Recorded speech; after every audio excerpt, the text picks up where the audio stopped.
어머님, 요즘 할 일이 없으신가 봐요? 제가 일거리를 만들어 드려야 하나? 그리고 제 서재방 혹시 들어가시는 거 아니시죠? 제가 제 물건에 손대는 걸 좋아하지 않아서요. 너 지금 나 협박하니? 아니요. 경고예요. 누구든 제 일에 끼어들면 그게 어머님이라도 가만두지 않겠다는 뜻이죠.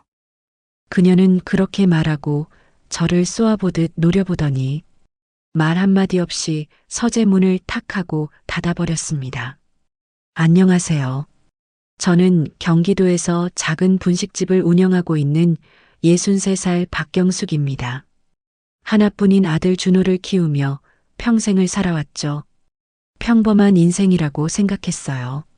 하지만 그날 이후 제 인생은 조금씩 뒤틀리기 시작했습니다. 그날도 평소처럼 점심 장사를 마치고 뒷정리를 하던 중 며느리 은혜에게서 전화가 걸려왔습니다. 어머님, 정말 죄송한데요. 목소리가 이상했습니다. 어딘가 급하고 떨리고 어려워 보였어요. 급한 출장이 생겨서요. 세나 좀 일주일만 봐주실 수 있을까요? 세나가 방학을 해서요. 남편은 야간 근무가 많고 저도 도저히 안 돼서요. 일주일? 그렇게 장기간 아이를 맡긴 적은 없었기에 당황스러웠지만 손녀를 생각하면 거절할 수가 없었죠. 그래, 내가 갈게. 정말 감사해요. 이사한 주소 보내드릴게요. 이사? 잠깐 멈칫했어요. 아들 내외가 이사했다는 이야기를 들은 적이 없었거든요. 보내준 주소는 저희 집에서 멀지 않은 곳이었어요. 동네에서 부촌이라고 유명한 곳이었습니다. 아들 내외가 그곳에 산다는 것이 믿기 어려울 만큼 고급스러운 주상복합 빌라였습니다. 대리석 외벽 입구마다 경비가 있고 정원엔 관리인이 손질한 화초가 줄지어 있었죠. 애들이 이런 곳으로 이사를 왔다고? 입이 다물어지지 않았습니다. 며느리가 의료 사업을 시작한 이후 아이들의 생활이 넉넉해진 줄은 알았지만 이 정도인 줄은 몰랐습니다. 엘리베이터를 타고 20층, 현관문을 열자 숨이 턱 막혔습니다. 집안은 너무 조용했고 너무 완벽했습니다. 무엇보다 너무 차가운 느낌이었어요. 차갑다 못해 삭막했죠. 대리석 바닥은 얼음장처럼 차고 거실은 호텔 스위트룸처럼 깔끔했어요. 가구엔 먼지 하나 없고 공기조차 정제된 것 같았죠. 하지만 묘하게 사람 사는 집 같은 느낌은 전혀 없었습니다. 어머님, 오셨어요? 며느리 은혜가 누가 봐도 값비싸 보이는 명품 블라우스를 입고 나타났습니다. 얼굴은 다정하려고 노력하는 것 같았지만 입꼬리의 웃음은 어딘가 굳어 있고 차가운 표정이었습니다. 집이 정말 좋구나. 이사한 건 왜 말 안 했니? 갑작스럽게 이사한 거라 저희도 정신이 없었어요. 그 뒤로 준호가 조심스럽게 나타났습니다. 제 아들이지만 그날따라 어깨가 축 처져 보이고 무기력해 보였어요. 엄마 와주셔서 감사해요. 작은 목소리, 피곤한 눈빛, 그리고 끊임없이 며느리의 눈치를 보는 모습. 예전 그 씩씩하고 활기차던 준호는 어디에도 없었습니다. 그 순간 문득 이 집이 무언가 기분 나쁜 기운이 있다는 생각이 들었어요. 말로 설명할 수는 없지만 기분 나쁜 정적이 어딘가를 짓누르고 있었죠. 세나야, 할머니 왔다. 손녀가 달려와 안겼고 그 순간만큼은 모든 의심이 잊혀졌습니다.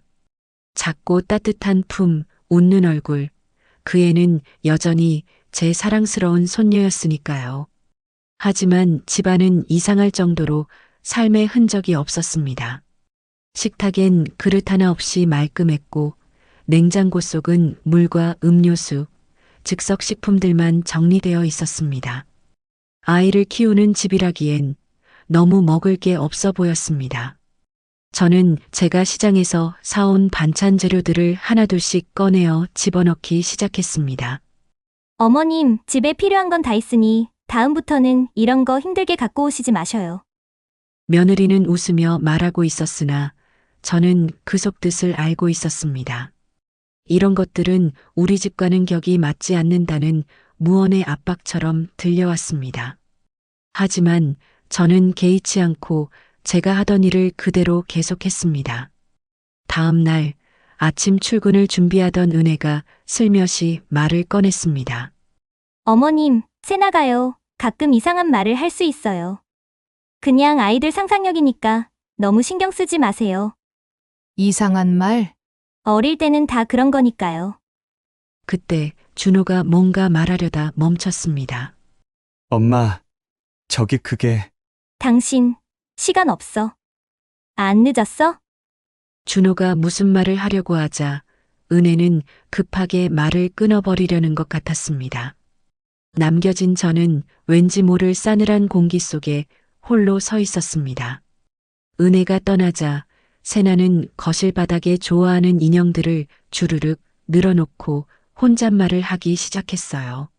동그라미 할머니는 여기, 별 모양 할아버지는 저기. 네모 아줌마, 오늘도 주사 맞으러 오셨어요. 놀이라는 이름의 이야기였지만 그 안에 담긴 말들이 하나하나 너무 생생했습니다. 약 먹기 전에 이 종이에 사인하세요. 아니면 병원 못 가요. 순간 제 등줄기를 차가운 한기가 타고 내려갔습니다. 그건 단순한 소꿉놀이라 하기엔 너무 현실적이었고 어딘가 익숙했습니다. 저는 무언가 이상하다는 직감이 들었습니다. 그리고 그 시작은 아무렇지 않게 인형을 움직이던 아이의 입에서 흘러나왔습니다. 세나의 인형놀이를 지켜보는 동안 제 가슴 속에서 이상한 의심이 차오르기 시작했습니다. 그건 단순한 상상이 아니라 진짜였어요. 세나야, 그거 무슨 놀이야? 신기하네. 제가 조심스럽게 묻자 아이는 인형 하나를 들고 저를 올려다보며 방긋 웃었어요. 병원 놀이야. 엄마 회사에서 봤어. 그거 따라하는 거야. 엄마가? 응. 동그라미, 별, 세모, 네모 순서로 환자들이 와서 치료받는 거래. 순서가 정해져 있어? 그렇대. 근데 아빠한텐 비밀이야. 엄마가 말하면 안 된다고 했어. 그 한마디에 등골이 서늘해졌어요. 엄마가 정말 말하면 안 된다고 한 거지? 아이는 당황한 눈빛으로 저를 바라봤고 저는 본능적으로 알았어요. 이건 단순한 이야기가 아니구나. 기분이 너무 이상했지만 최대한 생각하지 않으려고 노력했어요. 제가 의심할수록 안 좋은 생각만 계속 들었기 때문이죠. 오후가 되고 세나가 낮잠 자는 동안 저는 청소를 시작했습니다. 청소하며 며느리의 서재방 쓰레기통을 비우려던 순간 저는 멈춰 섰습니다. 안에 구겨진 명함 수십 장이 들어 있었어요. 전부 다른 병원의 의사 명함. 그런데 사진을 자세히 보니 전부 은혜였습니다. 손이 떨렸습니다. 저희 며느리는 의사가 될 수 없기 때문이죠. 의대 문턱도 안 가본 며느리가 어떻게 의사가 된 거죠? 심장이 쿵쿵 뛰기 시작했어요. 더 뒤져보니 보험 청구 서류가 나왔습니다. 서류마다 다 다른 이름, 다른 환자. 그런데 전부 담당자 이름이 같았어요. 그리고 작은 스티커들이 붙어 있었습니다. 동그라미, 별, 세모, 네모. 세나가 인형놀이에서 말하던 그 모양들. 그 순간 제 뒷덜미가 서늘해졌습니다. 거실로 돌아가 보니 낮잠에서 일어난 세나가 어느새 다시 인형놀이를 시작하고 있었습니다. 귀를 기울였죠. 동그라미는 5천, 별은 3천, 세모는 2천이야. 잘 정리해서 분류해놔. 이건 놀이가 아니었습니다. 이 아이는 지금 무언가를 보고 듣고 그대로 따라하고 있는 거였습니다. 세나가 화장실에 간 사이 저는 조용히 은혜의 서재문을 다시 열었습니다. 은혜가 절대 이 방은 청소하지 말고 그대로 두라고 저에게 신신당부했지만 저도 모르게 이끌리듯 들어가게 되었습니다. 제가 도착한 이후 봐왔던 며느리는 틈만 나면 이 방에 들어가곤 했습니다. 왠지 그 안에 답이 있을 것 같았죠. 책상 위엔 여러 장의 신분증 사본과 의료 서류들이 빼곡히 정리되어 있었습니다. 그리고 익숙한 스티커들이 동그라미, 별, 세모, 네모, 위조 면허증, 며느리의 이름이 적혀 있는 의사 면허증이었습니다. 피가 식는 것 같았어요. 서류를 한 장씩 넘길 때마다 몸이 점점 얼어붙는 기분이었습니다. 그때 거실에서 삐소리가 났습니다. 세나의 스마트워치, 며느리가 미아방지용으로 사준 시계였죠. 무심코 켜진 녹음 재생 버튼, 그리고 그 안에서 은혜의 목소리가 흘러나왔습니다. 이 일 처리 잘못하면 당신뿐만 아니라 가족들까지 위험한 거 알죠? 경찰도 우리 쪽에 거 매수해놨고 이상한 소문내는 사람들은 소리 소문 없이 사라지게 할 수 있는 방법이 있어요. 남편이요? 신경 안 써도 돼요. 어차피 이쪽 일 잘 알지도 못하고. 괜히 알면 일만 복잡해지니까. 그런 거 신경 끄고 하던 일이나 잘하세요. 그 순간 저는 너무 놀라서 심장이 멈춰버릴 것만 같았습니다. 분명 무언가 무서운 일이 벌어지고 있는 것만 같았습니다. 그날 밤 준호가 야간 근무를 나가기 전 저는 아들을 조용히 불러 물었습니다. 준호야, 은혜가 정확히 어떤 일 하는지 너 알아? 준호는 잠시 망설였고 고개를 돌렸습니다. 의료 사업한다고는 들었는데 자세한 건 나도 잘 몰라. 워낙 복잡한 일이라서 몰라? 내가 그냥 모르는 게 나는 마음 편할 것 같더라고. 그 말에 저는 아들의 눈을 들여다봤습니다. 그 눈엔 자책도 확신도 없었습니다. 그저 두려움과 무력함만이 서려 있었죠. 예전에 활기 넘치고 자신 있던 아들의 모습은 온데간데 없고 그저 며느리 앞에만 서면 작아지는 아들로 변해 있었죠. 그날 밤 며느리가 돌아오자 저는 더는 참지 않기로 했습니다. 은혜야, 너가 하는 사업이 뭔지 나도 좀 알 수 있니? 그녀는 멈춰섰고 표정이 차갑게 굳어졌습니다. 어머님, 그게 왜 궁금하세요? 그냥 너희 집이 갑자기 좋아지기도 하고 무슨 사업인지 시어머니로서 좀 알 수 없는 거니? 어머님께서는 평생 이해하려고 해도 할 수 없는 세계예요. 그런 것들은 궁금해하시지 마시고 그냥 있는 동안 세나나 잘 봐주시고 가시는 게 어머님이 하실 일입니다. 그 순간 무언가가 제 안에서 딱 하고 끊어졌습니다. 며느리는 절, 시어머니, 가족으로 보는 게 아니라 자신의 사업을 방해하는 사람으로 보기 시작하는 것 같았습니다. 하지만 저는 반드시 이 집의 진실을 밝혀낼 거라고 다짐했습니다. 내 손녀를 위해서라도, 그리고 내 아들을 지키기 위해서라도 그날 밤 저는 좀처럼 잠을 이룰 수 없었습니다. 은혜와의 대화가 머릿속을 떠나지 않았습니다. 혹시 망상성 장애라는 말 들어보신 적 있으세요? 그녀는 부드럽게 웃으며 내 손등에 손을 얹었다. 현실과 상상을 혼동하고 주변의 일을 모두 자기 일처럼 받아들이는 심리적 질환이래요. 특히 가까운 사람을 구해야 한다는 강박이 생기기도 하고요. 은혜는 본인을 의심하는 저를 치매 초기 증상 환자로 몰아가고 있었습니다. 아들은 아무 말도 하지 않았습니다. 아니, 못하는 것 같았습니다. 은혜는 조용히 그의 어깨를 감싸 안고 저를 바라보며 마지막 말을 던졌습니다. 어머님, 많이 피곤하신가 봐요. 이제 세나 보는 건 그만하시고 돌아가셔서 쉬셔도 좋을 것 같아요. 그녀의 말투는 끝까지 상냥했지만 그 안엔 분명 경고가 담겨 있었습니다. 저는 며느리의 모습에 공포를 느꼈지만 포기할 수 없었습니다.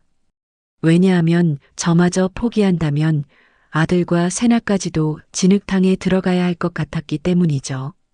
다음 날 세나는 다시 인형놀이를 시작했습니다. 저는 조용히, 아주 조용히 그 아이의 목소리를 들었습니다. 동그라미 김할머니, 약 꼭 드세요. 오늘 검사 결과 나왔어요. 별 모양 박할아버지 수술이에요. 보험금 많이 나올 거래요. 세모 최 아저씨, 주사 맞으러 오셨죠? 네모 정아줌마 정밀검사 필요하대요. 6살 아이 입에서 나올 말들이 아니었습니다. 보험금, 정밀검사, 환자 명단. 이건 놀이라기엔 너무 구체적이고 현실적이었습니다. 세나야, 엄마 회사 자주 갔었어? 응, 엄마가 아빠 야간 근무할 때마다 나 엄마 병원에 데리고 갔었어, 할머니.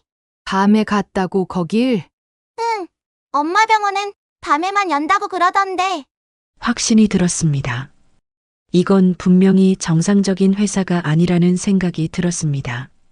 며느리는 정말 뭔가를 숨기고 있었고, 아니, 범죄를 저지르고 있는 것 같았습니다.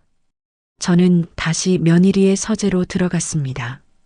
터질 것 같은 심장을 부여잡고 조심스럽게 서랍장을 뒤져 하나하나 사진을 찍어놨습니다. 서류 하나하나에 붙은 작은 스티커들, 동그라미, 별, 세모, 네모.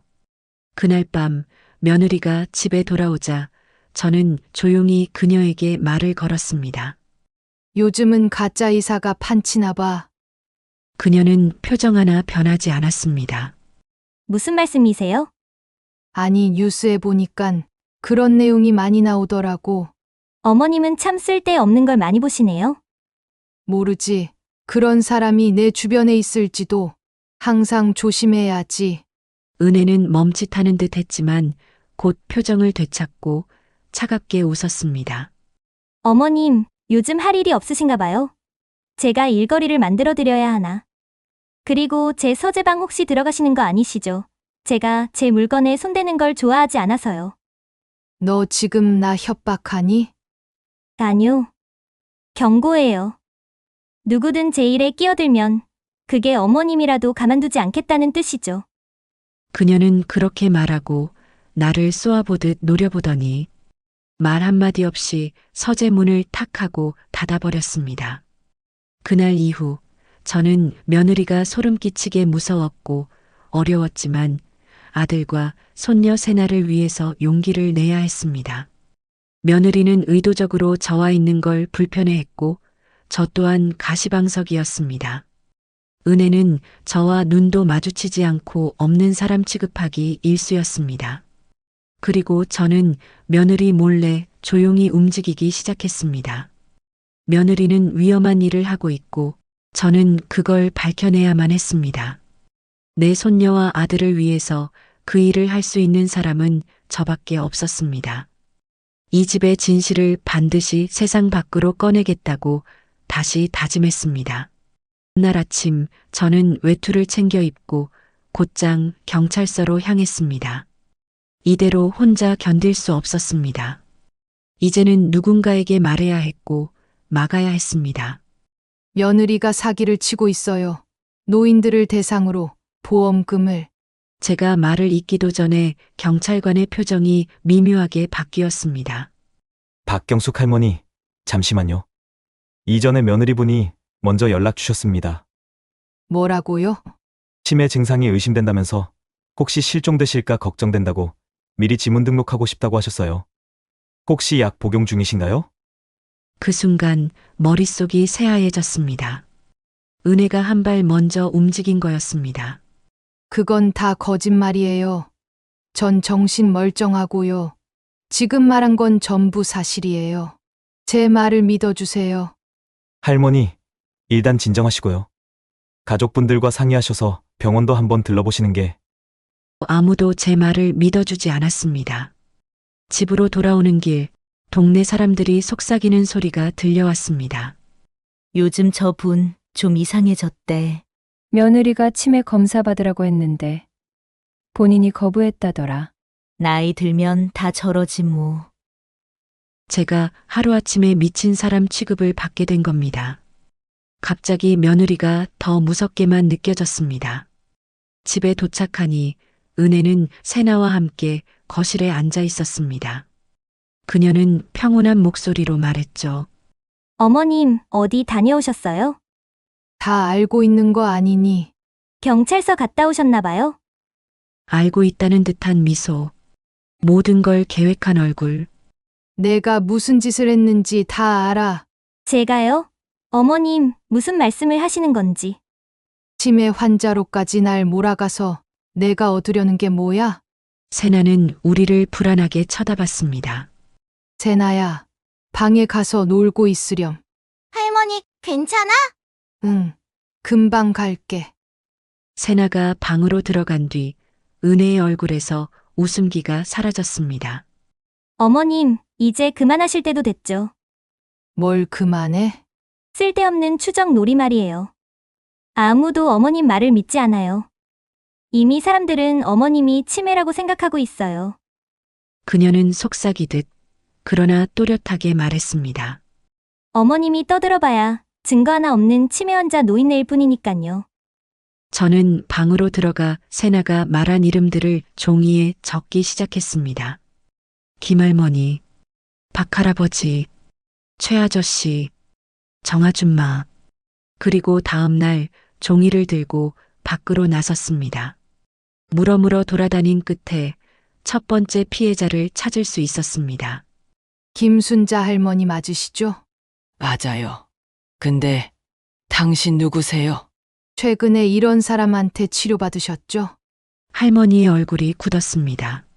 병원비를 공짜로 지원해준다면서 처음엔 건강검진이라고 하더니 나중엔 이상한 검사만 시키더라고요. 보험금은요? 일부만 주고 나머지는 다 병원비로 가져갔다고 했어요. 나중에 알고 보니 진료비 청구 내역도 엉망이었고요. 박할아버지도 마찬가지였습니다. 그 여자, 나한테 꼭 수술해야 한다고 했어.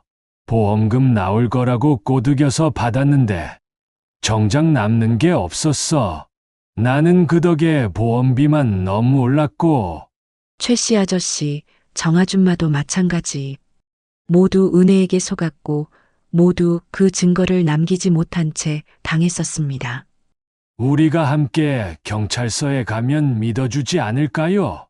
혼자 말하면 허풍 같지만 여럿이 말하면 다르죠. 문제는 증거였습니다. 그 여자가 교묘하게 했어요. 녹음이라도 해뒀으면. 그때 번뜩 떠올랐습니다. 세나의 스마트워치. 집으로 돌아가 조용히 세나의 시계를 확인했습니다. 녹음 파일은 여전히 남아 있었습니다. 정아줌마 수술 예약 완료했고 보험 서류는 이미 돌렸어요. 이번 주 최씨 결과 나오면 큰 금액으로 넘어갈 수 있을 거예요. 은혜의 목소리. 그녀의 범죄가 고스란히 담긴 증거. 이거야. 숨을 죽이며 파일을 저장하려는 순간 어머님, 뭘 하고 계세요? 돌아서니 은혜가 서 있었습니다. 한 손은 허리에, 다른 손은 시계를 가리키고 있었습니다. 그거 저한테 주세요. 왜? 어머님이 이런 걸 갖고 계실 줄은 상상도 못했네요. 그녀가 한 걸음 다가왔습니다. 눈빛이 흔들림 없고 싸늘했습니다. 천벌받을 거다 너. 어머님, 어차피 이건 증거도 못 돼요. 누가 믿어줄 것 같아요? 그만둬. 지금이라도 멈춰. 치매에 걸린 시어머니가 헛소리 한다고 생각하겠죠. 사람들은 그렇게 편하게 믿을 거예요. 그 순간 저는 확신했습니다. 이건 단순한 갈등이 아니라 생존을 건 싸움이 될 거라는 것을 말이에요. 저는 어떻게든 세나의 스마트워치를 손에 넣어야만 했습니다. 그게 아니면 정말 모든 일이 수포로 돌아갈 게 뻔했으니까요. 어머님, 사람은요. 자기 분수를 잘 알고 행동해야 덜 다쳐요. 며느리는 저를 향해 협박하듯이 말하였습니다. 아드님과 세나 모두 잃고 싶으신 거죠. 무슨 소리 하는 거니? 그럼 제발 더 이상 쓸데없는 일에 손대지 마세요. 그녀는 조용히 손을 뻗어 내 손에 있던 스마트워치를 낚아채듯 빼앗았습니다. 저는 등줄기에 식은땀이 흘러내렸고 아무 말도 할 수 없었습니다. 하지만 무언가 하나는 확실히 느낄 수 있었습니다. 며느리가 이번엔 정말로 나를 제거하려 할 수도 있다는 것. 며느리는 워치에 시선을 한번 주고는 말없이 서재 쪽으로 향했습니다. 문을 탁 하고 닫고는 그 안에 다시 모든 것을 숨기는 것처럼 보였습니다. 그날 밤 저는 꼬박 뜬 눈으로 밤을 지새웠고 다시 결심하였습니다. 그 서재로 다시 들어가 꼭 이번엔 증거를 복사해서 빼낼 거라고, 이 범죄를 꼭 밝혀낼 거라고. 기회는 생각보다 빠르게 찾아왔고 며느리가 잠시 외출한 틈을 타 저는 서재문을 조심스럽게 열어보았습니다. 현관문 소리가 날까 등줄기에선 식은땀이 흐르고 심장은 터질 것 같았지만 저는 멈출 수 없었습니다. 저는 결국 작은 상자 안에 스마트워치를 발견할 수 있었고 손수건으로 손자국을 남기지 않도록 감싸서 꺼내어 해당 파일들을 제 핸드폰으로 재녹음하였습니다. 그 순간 저는 확신할 수 있었습니다. 이건 명확한 범죄다. 내가 살아온 전부를 걸고 싸워야 할 만큼 큰 범죄일 수 있겠다. 저는 다음 날 피해자들을 다시 불러 모았습니다. 각자의 고통과 분노를 안고 결연한 표정으로 나타났습니다. 우리가 함께 움직여야 해요. 경찰은 안 믿었잖아요. 그때 김순자 할머니가 말했습니다. TV에서 봤어요. 보험, 사기 다룬 탐사 프로그램. 거기 제보해보면 어떨까요? 그 말에 우리는 마지막 희망을 걸기로 하였습니다. 전화를 걸었고 며칠 후 담당 기자가 찾아왔습니다. 젊고 단단한 눈빛의 여성 기자는 조용히 제 말을 듣기 시작했습니다. 정말 심각한 사안이네요. 증거가 있으시다고 했죠? 저는 스마트워치를 건넸고 녹음 파일을 들은 기자는 입을 다물지 못했습니다. 이 정도면 방송 제작 가능한 수준입니다. 다만 더 확실한 장면이 필요해요. 녹음 파일 제보만으로는 증거 불충분으로 언론에 공식화하기가 좀 어려울 수도 있어요. 함정 취재 해보시겠어요? 그 말을 들은 김순자 할머니가 고개를 들었습니다. 제가 하겠어요. 그 여자한테 직접 복수하고 싶어요. 며칠 뒤 카메라와 녹음 장비가 숨겨진 상태에서 은혜와 김순자 할머니의 만남이 성사되었습니다. 할머니, 지난 검사 결과가 좋지 않아요. 그래요? 어떻게 해야 하죠? 정밀 검사 들어가야 해요. 보험금 청구 위에선 이 서류에 서명해주세요. 그럼 제가 얼마 정도 받게 되나요? 5천만 원 정도요. 물론 의료비랑 수수료 제외하고요. 수수료가 얼마나 되는데요? 그건 나와봐야 알 것 같아요. 그 순간 며느리의 사기극은 카메라에 완벽하게 담겼습니다. 며칠 후 해당 방송은 전 국민을 충격에 빠뜨렸고 가짜 의사, 노인 상대 보험 사기 일당의 실체라는 제목과 함께 며느리의 목소리, 얼굴, 범행 수법까지 그대로 방송되어 나갔습니다. 이건 조작이에요. 함정이에요. 며느리는 체포되며 소리쳤지만 소용없었습니다. 증거는 명백했고 피해자도 생각했던 거 이상으로 많았습니다. 결국 며느리는 징역 8년을 선고받게 되었습니다. 재판이 끝난 날 준호는 고개를 들지 못한 채 제 앞에 서서 말했습니다. 엄마, 저 사실 대충은 알고 있었지만 은혜를 막을 만한 용기가 없었어요. 우리 가정이 무너지는 것도 무서웠고 은혜의 죄가 얼마나 큰지 상상이 안 가서 겁이 났어요. 눈물이 그의 뺨을 타고 흘러내렸다. 제가 정말 비겁했죠. 어머님도 이렇게 용기 내시는 걸. 괜찮아, 준호야. 저는 조용히 아들의 어깨를 감싸 안았습니다. 지금이라도 해결했으니 우리는 그걸로 됐다. 아들 준호도 철저히 피해자였습니다. 사랑이라는 이름으로 이용당한 남편이었고 아버지로서의 역할, 남편으로서의 위치조차 무시당한 채 무력하게 살아가고 있었으니깐요. 아들과 저 세나는 은혜의 고급 주택에서 나와 멀리 떨어진 곳에서 새롭게 분식집을 오픈하였습니다. 할머니, 우리 이제 여기서 살아요? 세나가 물었습니다. 응, 진짜 집이야, 여기는. 저는 해맑은 아이를 꼭 안아주며 대답했습니다. 어느 날 저녁 세나가 제게 물어봤습니다. 할머니, 엄마는 어디 간 거야? 저는 아이의 두 손을 꼭 잡았습니다. 엄마는 당분간 못 만나.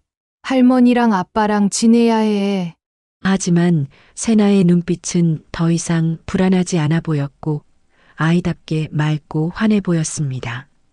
저는 무서웠지만 이겨냈고 손녀와 아들 그리고 우리 가족을 지켜낼 수 있었습니다. 지금은 매일 한식탁에 앉아 웃는 얼굴로 아들과 손녀와 함께 식사합니다. 마치 아무 일도 없었던 것처럼요. 아빠, 오늘 학교에서 재미있는 일 있었어. 그래? 우리 세나 이야기 좀 해줘봐. 그 모습이 너무 소중해서 가끔 눈물이 나기도 합니다. 그 어떤 고급 아파트보다 서로를 사랑하고 아끼는 진실된 이 작은 공간이 저희를 더 편안한 게 만들어주는 것 같았습니다. 진실은 때론 아프지만 진실 위에서만 진짜 행복이 자란다는 걸 깨달았습니다. 이 이야기를 끝까지 들어주신 여러분께 감사드립니다. 가장 나약해 보이는 할머니가 가족들을 위해 용기 내어 지켜냈습니다. 혹시 제가 가만히 있어야 했었던 걸까요? 괜히 아들과 세나의 가정을 깨트린 건 아닐까 하는 죄책감이 들기도 합니다. 아니면 그저 누군가 해야 했던 일이었을까요? 여러분의 의견을 댓글로 나눠주세요.